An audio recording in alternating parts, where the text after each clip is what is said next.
Uh, Perkenalkan, saya Isnur Amin dari Fakultas Ekonomika dan Bisnis, jurusan akuntansi. Perkenalkan, aku Mei dari FEB juga, jurusannya manajemen. Oke, pertama kita akan membahas mengenai apa sih itu strategi marketing, digital marketing gitu ya Mas dan Mbak. Mungkin boleh dijelaskan secara singkatnya terlebih dahulu. Oke, boleh. Kamu dulu apa kamu dulu? Kamu dulu deh. Oke, marketing dan digital marketing ya. Nah, mungkin kalau kita ngomong soal marketing dan digital marketing, marketing itu menurutku cara gimana kita menyampaikan produk atau jasa kita ke target kita gitu. Nah, itu marketingnya. Kalau digital marketing mungkin caranya mungkin lewat internet, karena kan zaman sudah mulai maju, teknologi sudah mulai maju. Nah, menurutku digital marketing itu cara menyampaikan sebuah produk atau jasa kita ke target konsumen kita melalui sosial media gitu. Mungkin gimana, Mei?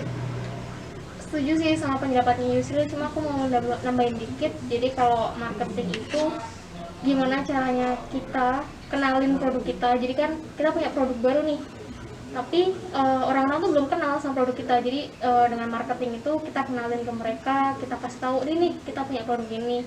Sedangkan kalau digital marketing itu benar tadi kata Yusril, jadi cara menyampaikannya lewat apa. Kalau misalkan namanya aja digital ya, digital marketing, jadi via e-commerce, sosial media, bisa juga kayak lewat iklan berbayar atau endorse tuh masuk-masuk contoh-contoh cara perkenalkan produk lewat digital marketing. Oke, nah kira-kira kalau contoh kayak yang digital marketingnya tuh aplikasinya tuh apa aja ya Mbak kira-kira? Kalau di digital marketing sendiri tuh kan macam-macam tuh. Nah itu kita bisa sesuaiin sama produknya kita yang paling cocok pakai metode yang mana. Contohnya kayak pakai website, terus e-commerce kayak Shopee, Tokopedia, kemudian sosial media, Facebook, Instagram, iklan berbayar sama endorse gitu. Nah tapi kan kayak kalau misalkan website gitu nggak semua produk kayak cocok kan, maksudnya kayak maintenance website kan lumayan mahal, jadi kayak kita tetap lihat-lihat dulu produk kita tuh paling cocok pakai metode yang mana gitu. Kalau misalnya dari di Piton sama Bomo sendiri kan produknya tuh produk olahan gitu ya Mbak. Itu kira-kira yang kayak ada plus minusnya tuh di mana Mbak? Aplikasi mana gitu? Kalau di produk-produk olahan kayak gitu sebenarnya paling cocok menurut aku lewat e-commerce sih, di Shopee, Tokopedia, atau dibikin bentuknya bundle gitu, jadi kayak dibikin hampers, terus isinya tuh macam-macam produk olahan, jadi kan kayak orang tuh lebih tertarik beli gitu, karena produknya olahan kan. Iya. Berarti lebih ke diunggulin ke apa pengemasannya gitu. Iya. Terus selain pengemasan, kira-kira apa aja sih Mbak yang harus diperhatiin? Atau Mas Yusril juga bisa bantu jawab. Kira-kira apa aja sih yang bisa menarik gitu loh buat lebih laku di digital marketing gitu? Aku Boleh. mungkin nambah ya punya Mei tadi. Jadi sebenarnya kan aplikasi juga banyak ya, kayak e-commerce, terus sosial media, terus website, terus pakai ads, iklan, itu kan banyak sebenarnya. Nah, tergantung produk kita cocoknya di mana dulu gitu.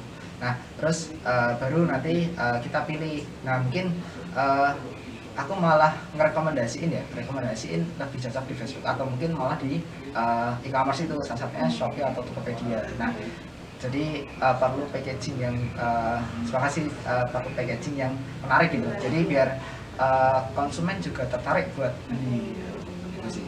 Iya, selain packaging kira-kira apa yang harus diperhatiin ya Mas? Aku menambahin ini copywritingnya, atau mungkin kita bisa sebut captionnya ya. Nah, caption dari kita ngejual itu kita bikin yang lebih menarik ya. Jadi kita mungkin bisa mengenalkan produknya, terus plus minus pakai produk itu apa, terus apa yang bisa diperoleh dari konsumen, terus jadi dibikin yang menarik biar target konsumen kita bisa beli gitu loh, tertarik untuk membeli gitu. Itu berarti kayak singkatnya tuh kayak penjelasannya di media sosial nanti gitu ya Mas, kayak tulisannya yang membersamai produk itu gitu. Ya, mungkin dari Mei. Aku mau nambahin dikit sih, paling brandingnya tuh harus bagus juga, maksudnya kayak pemilihan misalkan salah satu produk olahannya dia tuh dinamain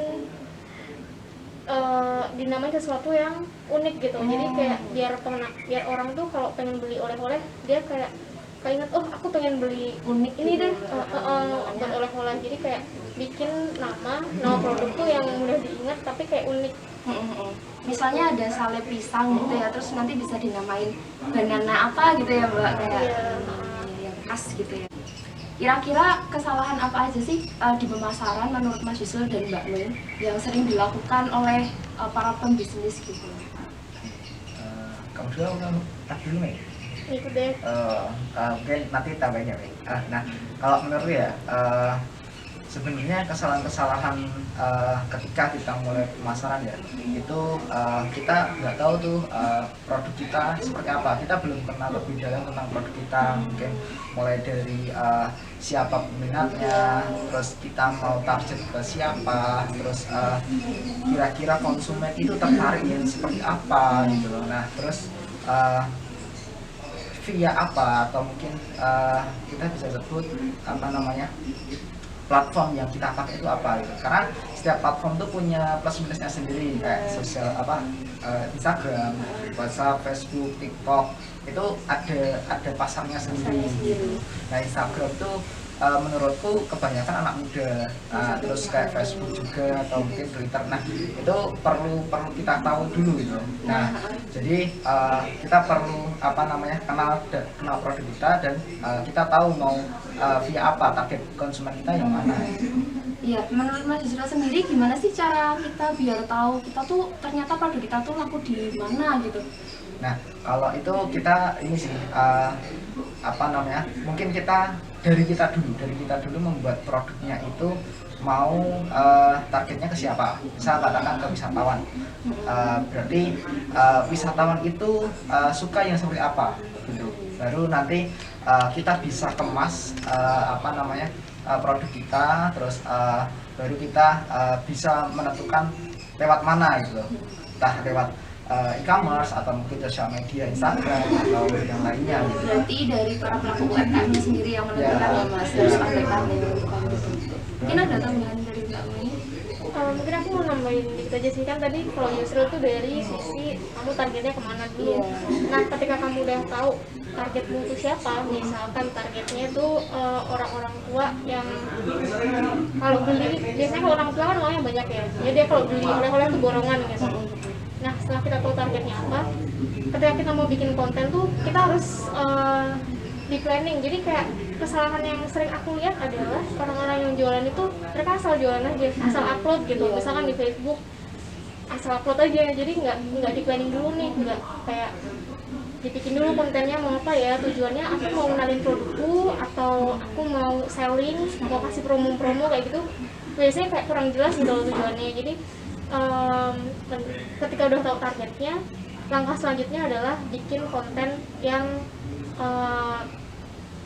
menarik dan informatif sama kayak sesuai sama tujuan kita. Misalkan pertama tujuannya buat kenalin produk dulu nih, berarti kan kontennya tuh isinya tentang informasi produk kita, kayak manfaat-manfaatnya. Kalau misalkan tujuannya buat selling, buat jualan, berarti kayak kasih nih voucher, promo kayak gitu. Ya, berarti yang langkah-langkah tadi udah sekalian dibahas sekalian ya tadi Mas Mbak. Yang pertama berarti kita harus nentuin dulu target kita kemana gitu kan. Terus target itu berarti berpengaruh ke mau kemana kita memasarkannya, di aplikasi mana. Nah yang kedua berarti ada konten yang akan kita sebarkan dulu gitu ya Mbak. Berarti kayak yang pertama kalau misalnya kita mau mengenalkan, itu emang udah ada aturannya apa gimana ya Mbak? Maksudnya dalam perencanaan tuh misalnya kita akan menyebarkan di Facebook. Nah yang pertama kita sebarin apa dulu, terus yang kedua nanti apa gitu-gitu, ada tips and triknya gitu nggak ya Mbak? Sebenarnya kalau aturan saklek gitu nggak ada ya, karena kan yang namanya digital marketing itu kita harus trial error buat cari formula yang paling efektif buat produk kita. Karena namanya digital marketing tuh nggak ada yang namanya rumus pastinya kayak kamu kalau pakai cara ini pasti berhasil tuh nggak ada. Jadi kayak emang harus dicoba sendiri gitu. Ini produkku kalau pakai cara ini outputnya gimana, terus kayak kalau misalkan nggak berhasil nih cara ini, coba cara yang lainnya gitu.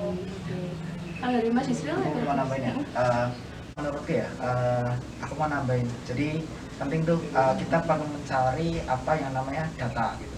Jadi informasi mengenai produk kita, baik itu dari konsumennya siapa, plus minus produk kita, itu kita bisa akses tuh sekarang, dan mudah banget diakses gitu. Kita perlu cari informasi tersebut melalui internet gitu. Jadi kita perlu banyak informasi tersebut biar bisa kita mengambil keputusan.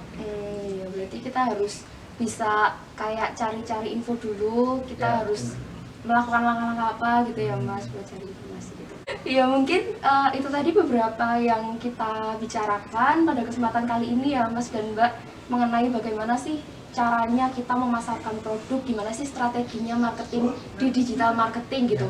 Tadi kan kita juga udah bahas apa aja sih yang termasuk dalam digital marketing, gimana langkah-langkahnya. Nah dari Mbak Mei sama Mas Yusril sendiri, kira-kira ada yang mau disampaikan atau di ringkasannya gitu? Aja deh. Oke. Kalau menurut ya, jadi karena teknologi juga semakin maju, kita perlu kita bisa menjangkau customer yang lebih luas gitu. Karena kalau misal menurutku tanpa digital marketing, produk kita ya akan dikenal di beberapa ini aja, target saja. Nah kalau misal kita pakai digital marketing, menurutku akan lebih luas dan produk kita akan semakin diketahui banyak orang gitu. Nah jadi perlu yang namanya dilakukan digital marketing gitu, mulai dari kita kenal produknya, terus kita melakukan cara bagaimana mengenalkan produk kita melalui digital marketing, baru kita bisa meningkatkan penjualan kita gitu. Itu sih kalau dari aku. Iya, sudah ter-highlight semua ya. Kira-kira dari Mbak Mei? Udah terangkum saya si Yusril. Iya, udah cukup. Iya, menurut saya pribadi juga kita tuh harus bisa kayak berani mengambil resiko dulu gitu ya Mas, walaupun kita tuh masih mencoba-coba, tapi apa salahnya untuk mencoba daripada tidak sama sekali gitu. Apalagi melihat dunia yang sudah semakin berkembang di digital mungkin ya. Terus juga para pemuda di Desa Piton dan Bomo sendiri itu juga udah kayak mengenal teknologinya sendiri gitu, jadi bisa dimanfaatkan juga buat para orang tua yang memiliki anak muda di rumahnya, itu bisa banget buat membantu. Mungkin sekian yang dapat kita bahas pada kesempatan kali ini. Terima kasih untuk Mbak Mei dan Mas Yusril yang sudah menyampaikan materi dengan baik dalam bincang-bincang kali ini. Mungkin kita bisa bahas di lain kesempatan ya Mas dan Mbak. Sampai jumpa, terima kasih banyak. Terima kasih.